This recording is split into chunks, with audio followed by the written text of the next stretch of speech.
자, 강의 시작합니다.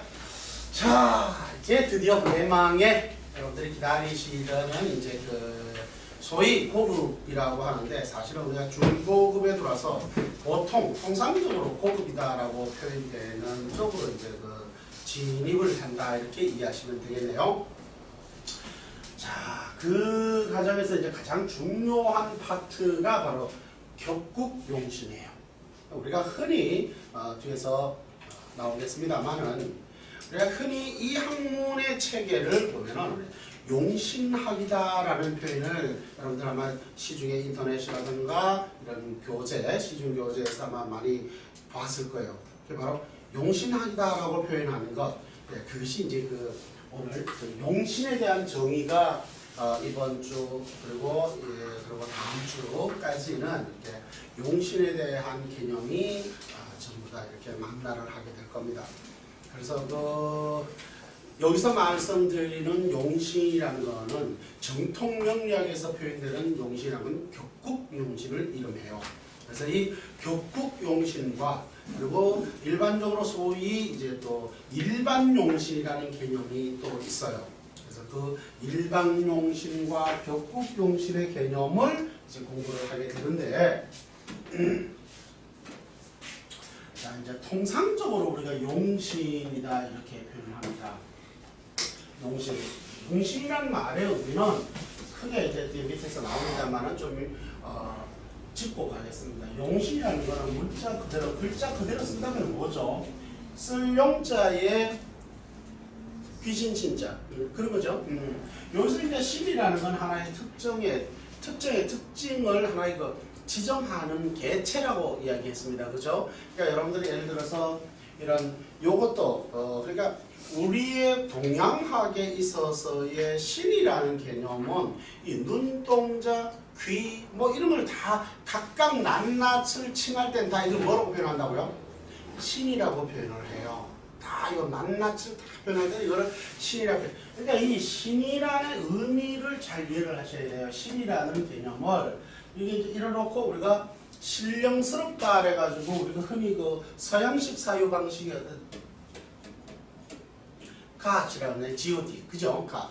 이 갓이라는 개념, 신령님 또는 뭐 산신령 무슨 신 그러잖아요. 그러한 개념으로의 그다음에 이제 서양에서 말하는 뭐 신, 하나님 그런 거 있잖아요. 이러한 개념류의 호칭명 이것도 우리 뭐라 그런다고요? 신이라고 말을 해요. 그래서 우리가 동양학에서 주로 사용되고 있는 이 신의 의미는 이런 개념이 아니에요. 이건 뭐야? 하나의 낱낱을 각개를 지칭하는 거예요. 각개.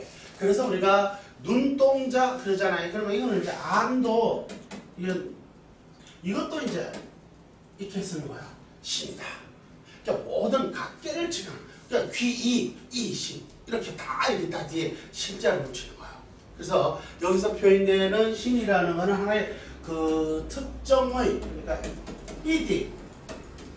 일정의 지정된 정한 어떤 특정의 정한 어쩌이 각개 그거를 우리가 뭐라고 그런다고요?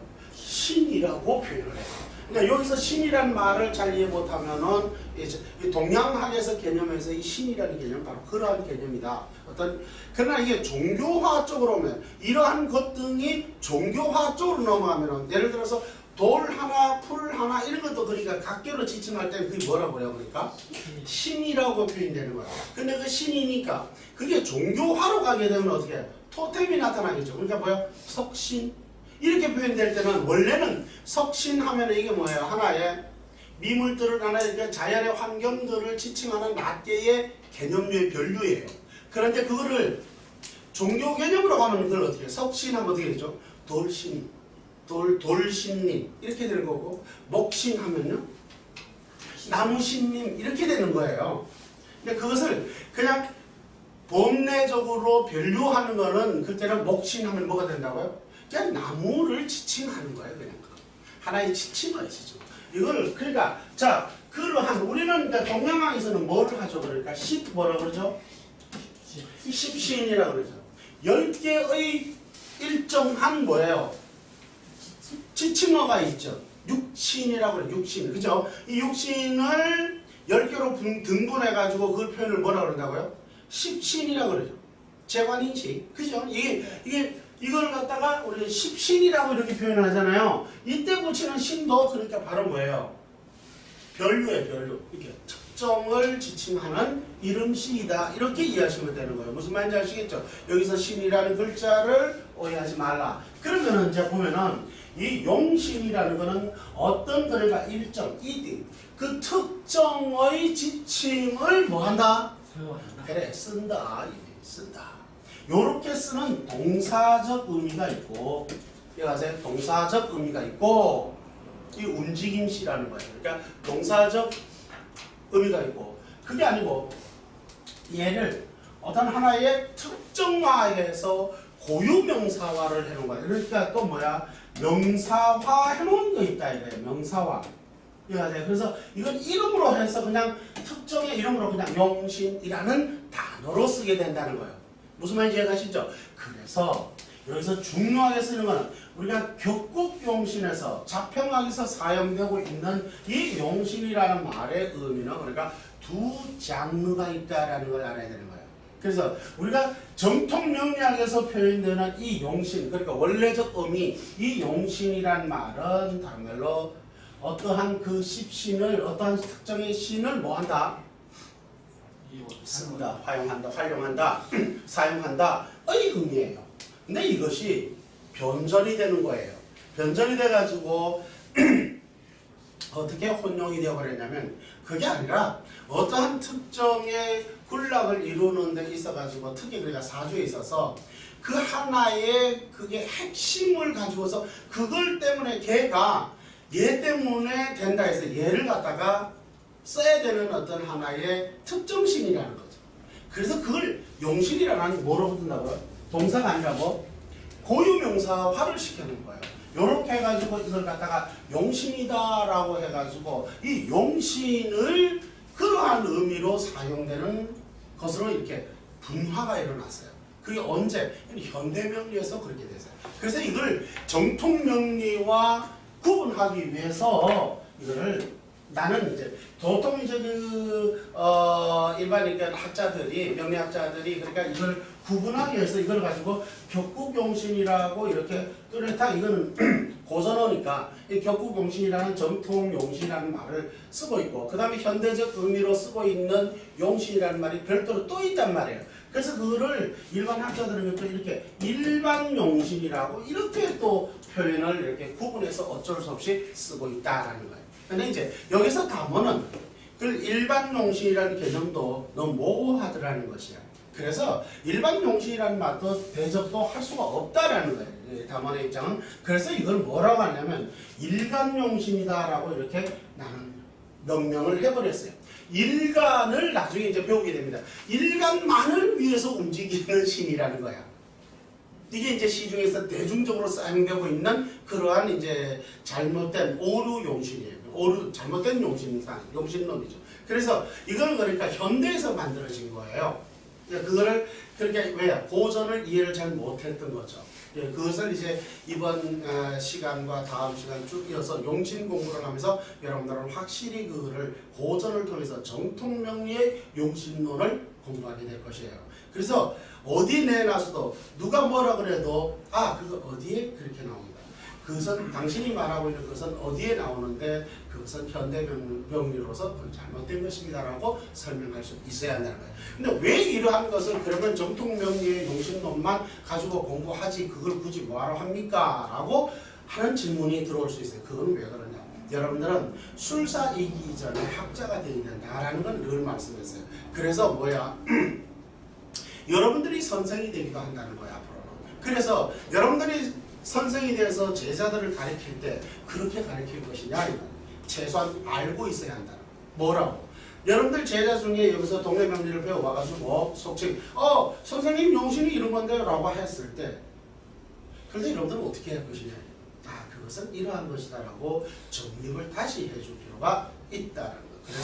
그래서 일반용신, 저는 표현을 일간용신이라고 표현합니다. 그래서 일간용신론도 여러분들에게 교육을 할 것이에요. 그래서 왜 이렇게 된 것이며 그것은 어떤 잘못과 어떤 오류가 있는지를 분명하게 깨닫게 된다는 거예요. 자, 그래서 이제 본격적으로 들어가기 전에 맨 마지막 장을 한번 먼저 보고 들어갈 거예요. 그게 227쪽을 한번 살펴봅니다. 없어요. 3쪽밖에 없는데요. 223쪽 있죠? 네, 223쪽으로 돌아가는 것입니다. 121쪽. 자, 221쪽을 먼저 보고 난 다음에 이제 그 이론적 배경을 살피도록 할 것이에요. 자, 보겠습니다.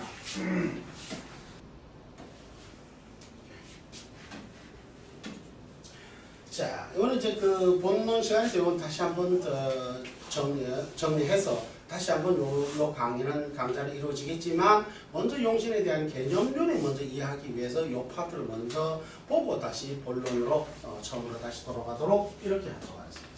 자, 여기 심효청 선생이 말씀하시는 내용이 여기 있습니다. 그건 이제 본 시간에 공부하기로 하고요. 여기서 한번 읽어봅니다. 이는 결국 격국용신의 기본적 이론체계라 할 것으로 체와 용은 그러니까 이 여기서 말하는 이제 체와 용이라는 게 이제 본론에서 나올 거예요. 체와 용은 격용과 상신의 또 다른 표현으로서 이를 심효청은 용신을 논용신에서 다음과 같이 정의한다. 어떻게 정의하고 있느냐면 이렇게 나옵니다. 오늘날 사람들은 제강이라는 말이 뭐냐면 여기까지 들리죠. 제강만을 주체로 삼은 연의 사주 간지의 글자마다 모조리 원령에 통비시켜 희기를 관해야 함을 알지 못한다라고 이렇게 역설하고 있어요. 그래서 이제 제강이라는 말이 있는데 이 제강이라는 단어를 시중에 명서에는 거의 천편일률적으로 이걸 갖다가 뭐라고 표현하냐면 월지라고 이렇게 해석을 하는 사람이 있고 또 그다음에 제강이라는 말을 월령이다 이렇게 해석을 하는 사람들이 이렇게 의역을 해놓은 사람들이 있습니다. 다 맞는 말인데 원래 제강이라는 뜻을 알아야 돼요. 그래서 이건 그냥 이런 거는 이제 중국의 원서들에 보면 이렇게 표현을 돼 있다 보니까 한국 사람들도 이렇게 번역을 하는데 이건 뭐냐면 그냥 이거는 제강이라는 그 뜻이 그냥 뭐냐면 제강이 월지라는 것도 아니고 제강이 월령이라는 뜻은 아니에요. 제강이 그러니까 제강이라는 말은 무슨 말이냐면 그 문자 그대로 끌제자 뭐예요? 그물. 예, 그물망자인데 이 그물망자인데 이거를 그물망자를 다른 말로 하면은 통괄하다의 뜻이 있어요. 통괄하다. 그러니까 통괄하여 끌어가는 것이에요. 그러니까 그물을 보면은 하나의 코에서 이렇게 걸어서 한 코만 뜨고 가면은 그물이 다 끌어가죠. 그러니까 그 무수하게 많은 것들도 결국은 한 코에 의지하는 거죠. 그죠? 그러니까 그 한 코가 모든 걸 그러니까 뭐 한다는 거예요? 끌고 가는 거예요. 중심체라는 거예요. 이게 뭐냐 이거예요. 그게 바로 월지 월령이라는 거야. 그게. 그래서 이걸 월열용사지심이라고 그러는 것이고 그걸 월열용신이라고 하는 거야. 무슨 말인지 아시겠죠? 그래서 이걸 우리는 제강이다라고 이렇게 표현을 하는 거예요.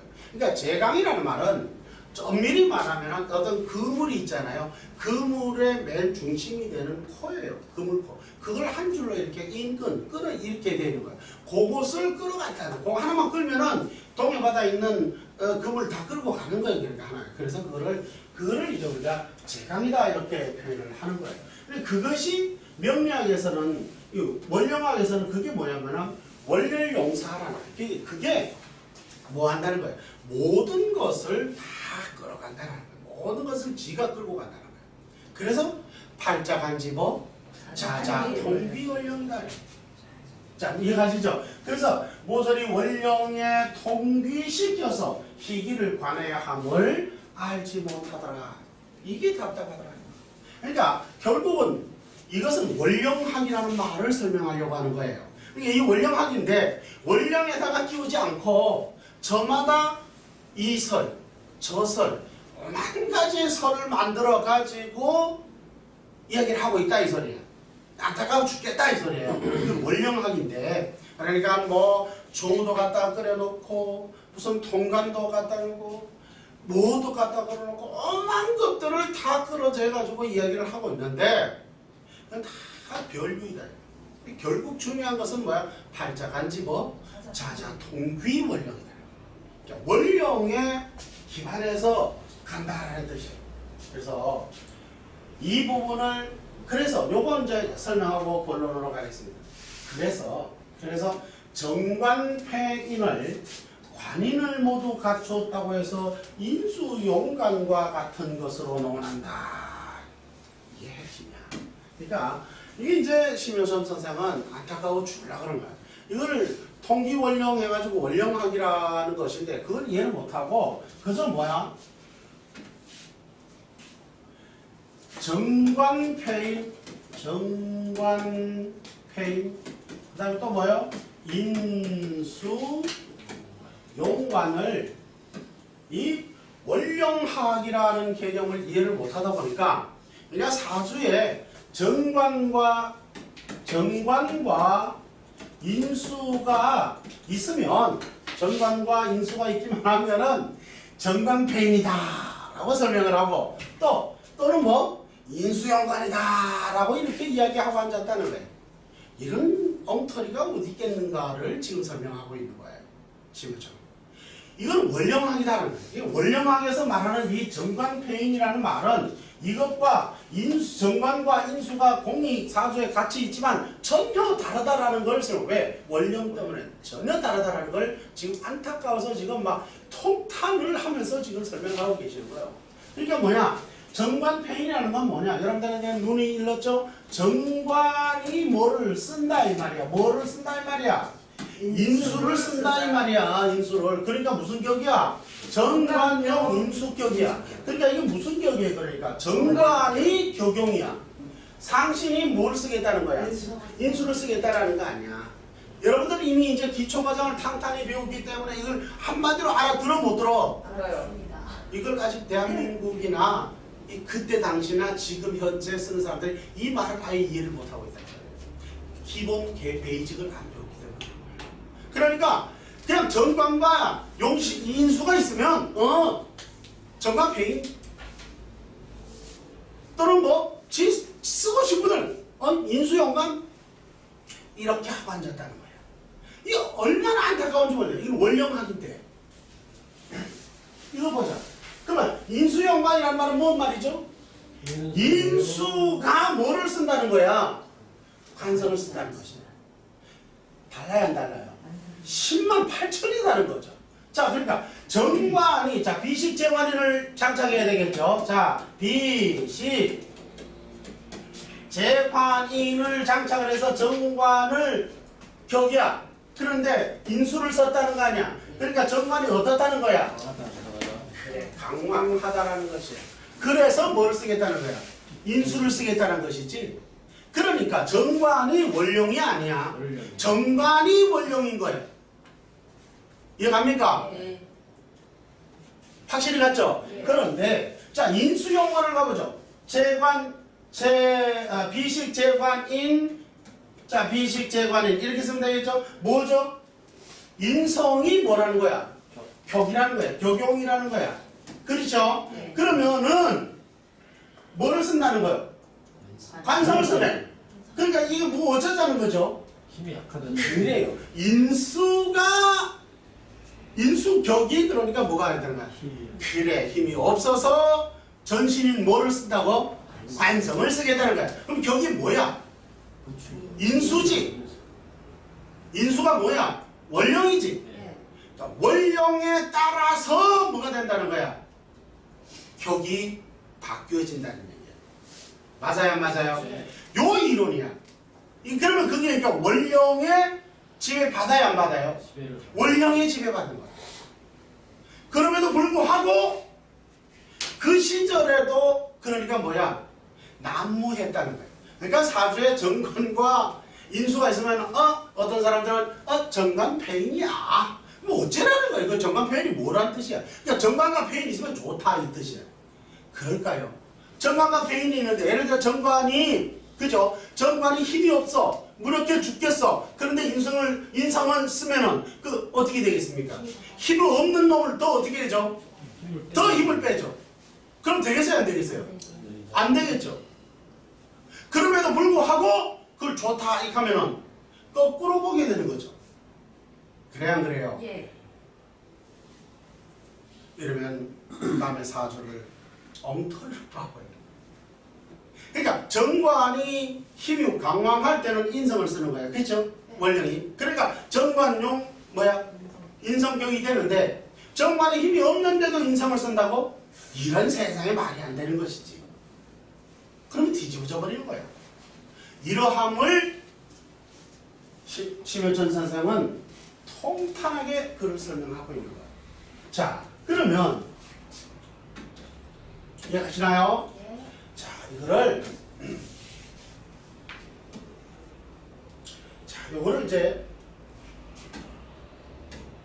담원이 설명하고 있습니다. 뭐라고 설명하자? 사주명량의 가장 핵심이 되는 근간이 바로 이것이다. 바로 원령용신은 원령이라는 거야. 먼저 사람이든 미물이든 또는 생명체이든 미생물이든 모든 존재하는 것은 뭐 원령이 제강하는 거야. 원령의 제강, 끌고 가는, 통관해서 끌고 가는 제강에 의해서 뭐 한다고요? 귀결이 되는 거야. 자, 이는 지구 행성에 존재하는 한 이를 벗어날 수가 없다. 지구 행성에 존재하는 한 이 원칙이 벗어날 수가 없다는 뜻이야. 여기서 표현되는 원령은 사주의 원령이기 이전에, 여러분들은 사주학을 배우다 보니까 원령이 사주의 중심이라 그러잖아요. 그게 아니고 원령은 지구 원령이에요. 원령학을 우리가 사주에서 빌려다 쓰는 거예요. 그래서 우리가 과학적 시스템이다라고 이야기를 논단하는 거예요. 무슨 말인지 아시겠어요? 좀 더 지나가보죠. 그래서 사주의 원령이기 전에 지구 행성의 원령이야. 무슨 말인지 알겠습니까? 그렇기 때문에 사주명략의 체계는 원령과학에 기반을 두고, 그러니까 원령과학이라는 거는, 원령학이라는 건 이건 과학적인 체계예요. 그냥 여러분들이 사주명리학에서 원령이라는 건 그걸 빌려다 쓰는 거예요. 지구과학의 원리적 기능을 사주명리학에다가 도입을 해가지고 차입해서 사용을 하는 거예요. 원령과학에 기반을 두고 설계된 프로그램이기 때문에 지구과학의 원령을 기본으로 구성된 그런 시스템, 진단 프로그램이에요. 즉, 지구는 23.5도의 경축으로 기울어져 있다. 이게. 그렇게 기울어서 이렇게 기울어져 있잖아요. 그죠? 기울어졌다. 태양을 중심으로 자전과 공전을 한다. 세정 태양을 중심으로 자전하고 또 뭐 한다고요? 공전을 한다는 거예요. 그 가운데 공전의 환주기가 이 돌아오는 환주기가 이렇게 뺑 이렇게 돌아갈 수가 없는 거야. 왜? 이게 기울어져 있기 때문에. 여러분들 그 팽이 있죠? 이건 초등학교 5학년 때 배우는 거예요. 팽이를 갖다가 색칠을 해놓고 이걸 23.5도 기울여서 이렇게 뺑 돌리면 이렇게 돌아갈까요? 이렇게 환을 집에 돌아갈까요? 23.5도 기울어져 있기 때문에 걔가 중심을 자꾸 잡으려고 그러겠죠. 안 넘어지려고. 안 넘어지려고 하니까 어떻게 돈다고요? 계속 이렇게 타원처럼 이렇게 돌아가는 거예요. 우리가 무엇 때문에? 지구가 23.5도 기울어, 얘도 그러니까 계속 지가 안 넘어지려고 그럴 거 아니에요. 안 잡아지려고 계속 이렇게 도니까 이렇게 주기를 돌아가는데, 이것이 그러니까 지구만 이렇게 돌아가는 게 아니라 태양도 그러니까 주기가 있는 거야. 태양도 자전하고 공전을 하는 거야, 이게. 그러다 보니까 태양도 지도 돌아가는 거야. 그러니까 얘도 그러니까 또 돌아가는 거야. 그래서 뭐야? 우리는 이렇게 환주기에 따라서 네 가지, 이걸 사주에서 이제 배우죠. 사상이라 그랬죠. 자, 태극은 양이가 있다 그랬고, 음양이 동정이라 그랬죠. 그리고 그 음양은, 동정은 뭐로 나눠진다 그랬죠? 사상으로 구분된다 그랬어요. 그 사상에는 뭐가 있다 그랬죠? 노소가 있다 그랬어요. 그래서 뭐, 노상, 노양, 또 뭐, 노음, 소양, 소음. 이렇게 뭐예요? 사상이 만들어진다. 사상이 있다 그랬어요. 그래서 그 사상의 조건 등문으로 나누게 된다. 그러니까 이로 인해서 뭐가 생겨난다고요? 한난조습이 발생하는 거예요. 왜? 지구는 여기 있으면 이렇게 가까이 있는 거하고 이렇게 멀리 있는 거하고 또 돌아 있는 거하고 이게 달라야 안 달라요? 다르다라는 거예요. 그래서 뭐야? 한난조습이다. 그러니까 차갑기도 하고 따뜻하게 하고 메마르기도 하고 축축하기도 하다. 이러한 기운들이 생겨나는 거예요. 왜? 경축되어서 한난조습에 의해서 그러니까 뭐예요? 다시 그러니까 차갑고 따뜻하고 메마르고 축축한 기운들이 생겨나서 그래서 이 지구에 뭐가 있는 거예요? 수화가 상존하게 되는 거예요. 이걸 가지고 우리는 수화 불상사라 그래요. 주역에서는 수화가 서로 사귄다는 뜻이에요. 서로 싸우지 않는다는 거예요. 그러므로서 수화의 작용으로 인해 가지고 우리는 생명체가 살게 돼요. 그러니까 다른 행성에서는 그게 안 되는 거예요. 뭐 때문에? 요게 안 맞는 거예요. 요게 기울기가 다 다르니까 그러니까 지구의 원령이 있고 또 금성의 원령, 목성의 원령, 화성의 원령이 다 같아요, 달라요? 다 다른 거예요. 서로의 공전주기와 자전주기가 다르기 때문에 그런 거예요. 그런데 기묘하게도 바로 우리는 뭐가 이게 23.5도로 기울어져 있다는 거예요. 요거 때문에 우리는 한난조습이 생기는 거예요. 그래서 우리는 뭐야? 지수화풍이 있는 거예요. 그래서 우리는 생명체가 살아가는 그런 행성이 되어버린 거죠. 그래서 자, 한난조습이 발생하게 되어 만물이 발생하게 되는데 이를 우리는 뭐라고 한다? 사계절이라고 그러죠. 사계를 한다는 거예요. 생명체의 존재는 바로 이러한 한난조습의 지구 원령, 목성의 원령도 아니고 화성의 원령, 금성의 원령도 아닌 어제 뭐 지구의 원령에 의한 원소적 개념인 지수화풍의 유기적 생극제와 서로가 한 덩어리가 되기도 하는 그러한 뭐예요? 생극제화에서 생극제화에 의해서 서로 부딪히고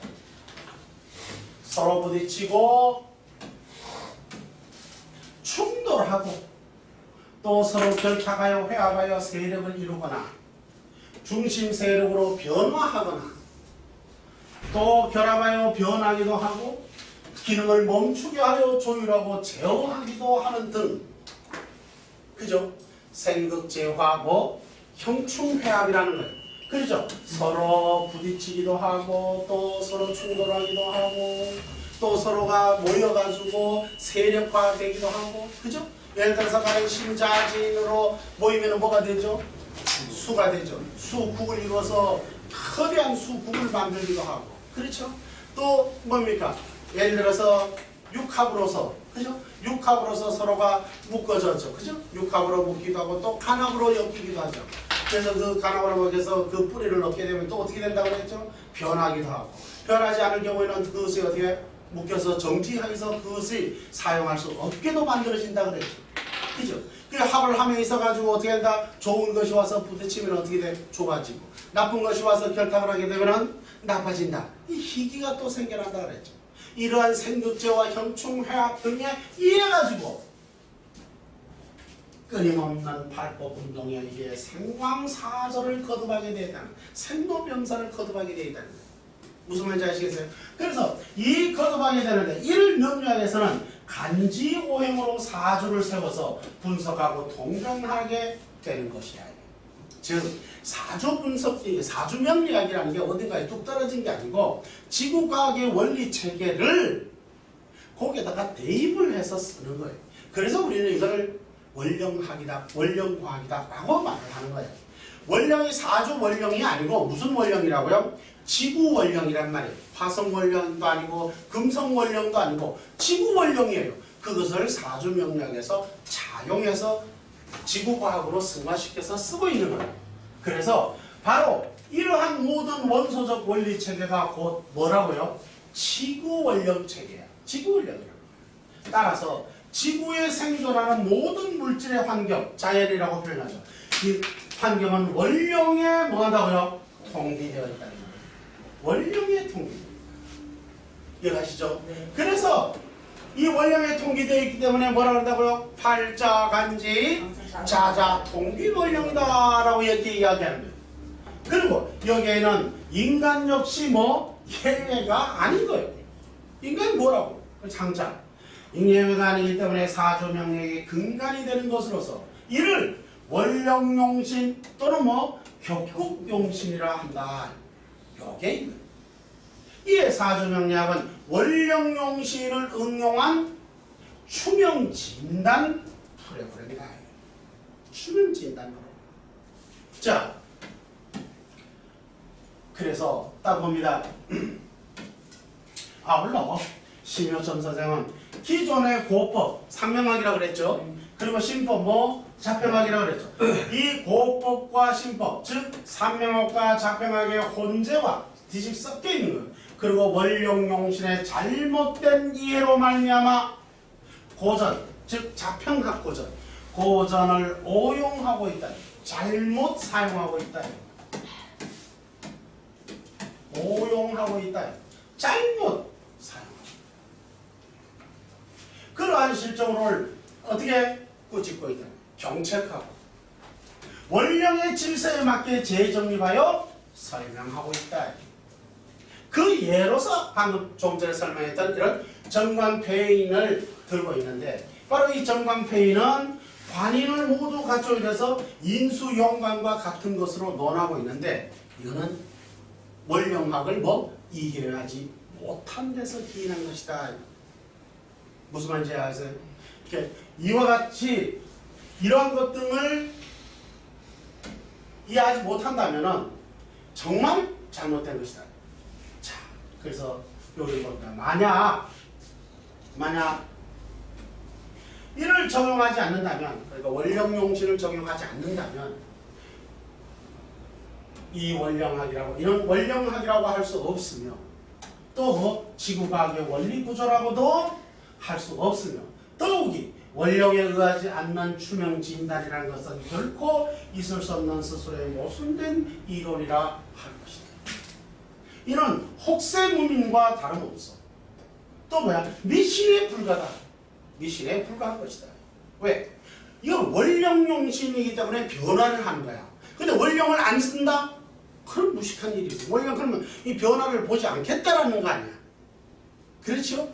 자, 만약에 이와 같이 원령을 제외하거나 원령의 통기가 아닌 일가를 위주로 감명하는 등의 방식은 결코 사주 명략도 아니거니와 자연의 법칙도 아니라 할 것으로 모쪼록 경계하여 이 학문의 임해함을 재상 강조하고자 한다. 시중에 소위 명리학 선생이라고 칭하는 사학이나 대학 등에서 가르치고 있는 교수들마저도 심지어 용신무용론 또는 대운무용론, 격국무용론 등을 주창하고 있는 실정입니다. 부디 대오각성을 촉구한다. 이 강좌를 혹 동영상으로 시청하는 학자님들 대오각성하시기 바랍니다. 이 학문을 배우고자 하는 현자들은 또 이와 같은 부류의 명리학은 정통 명리학이 아닌 그야말로 소위 동네 명리라 할 것으로서 모두 어떻게 하자고요? 일소하기 땅거든요. 일소 어떻게 한다고? 싹 쓸어버려. 싹 쓸어버려. 이해가십니까? 네. 그러함에도 불구하고 이것이 처음부터 기초 베이직이 안 돼 있다 보니까 그냥 뛰어넘다 보니까 격국용신에 대한 이해가 부족해. 그리고 격국용신은 활용이 안 되니까 어떻게 오만 것 잡것들을 다 뒤집어. 그래도 안 되니까 어떻게 한다고? 야 우리 원령 안 써. 원령 안 쓰면 뭘 어찌해야 되는 거야? 뭘 써? 원령을 안 쓰고 그러니까 원령을 안 쓰니까 뭐 한다? 그 다음에 천간론 가는 거야. 오만 것들이 다 나와. 천간론, 물상론 이렇게. 그러니까 천간물상론 그려놓고 보니까 그것도 또 모순이 되니까 안 맞으니까 어떻게 한다? 물상자연론 그래가지고 또 끌고 들어와. 뭐 자연물상론이라 그러던가? 하여간 그렇게 해서 또 끌고 들어와. 그건 좀 더 오히려 진보한 거예요. 그러나 다 쓰잘데기 없는 것들. 중요한 거는 다 뭐라고요? 이 학문은 어떤 학문이라고요? 인간이거나 미물이거나 식물이거나 동물이나 할 것 없이 우리는 어디에 살고 있다고요? 지구에 살고 있어요. 그렇기 때문에 지구 원령에 기반되지 않는다면 그거는 변화라고 할 수가 없는 거예요. 마치 저기 사진 걸어놓고 저기 사진을 걸어놓고서 저기 사과가 있으니까 또는 뭐 꽃이 있으니까 벌나비가 있으니까 그게 살아있나요? 사진이지. 그것과 무엇이 달라지느냐. 다른 말로 이거하고 똑같잖아요. 어떤 선생님이 이력서를 갖다 내라 그러니까 뽀삽을 해가지고 한 30대를 만들어갖고 제출을 해. 그러면 사실은 그거는 예쁘긴 하지만 본인하고는 달라져 있잖아요. 그죠? 나는 60대면 60대의 맛에 되잖아요. 그죠? 그러니까 그와 같다는 뜻이에요. 그러니까 이거는 원령이라는 건 모든 것을 다 뭘 한다고요? 변화시키는 거예요. 바로 그 변화를 읽어가는 것이 바로 이 사주춘향학이에요. 굉장히 과학적인 프로그램이에요. 그거를 여기 갖다 끼워 맞추고 저기 갖다 끼워 맞춘다는 말이에요. 그래서는 안 돼요. 그러한 사주 등식을 지구 원령에 넣어서 지구 원령에 맞추어서 뭐예요? 생극, 재화, 형충해합을 통해서 변해가는 모습들을 살펴가는 것이 바로 이 학문이에요. 이 학문일 뿐만 아니라 이 우주란 말보다 지구에서 변해가는 그 원리체계라는 뜻이에요. 금성에 가면 금성 원령을 쓰면 돼요. 화성에 가면 화성 원령을 쓰면 돼요. 그래서 다시 한번 강조를 하지만 이러한 같은 원령을 제외하고 원령을 도외시한 그러한 명리학은 명리학이라고 말해서도 안 돼요. 그런 부류들은 정통 명리학이 아닌 것은 당연하지만 이런 말조차도 참으로 부끄러운 거예요. 정말 그야말로 뭐라고요? 동네 명리학. 정통 명리학은 얼마나 떨어졌다고? 10만 8천이 모두 일소하기를 당부드린다에 제가 방점을 찍고 강의를 다시 이제 처음부터 용신론에 대해서 용신이 뭔지를 강의를 하게 될 거예요. 무슨 말인지 아시겠습니까? 네. 그럼 어떻게 할까요? 잠시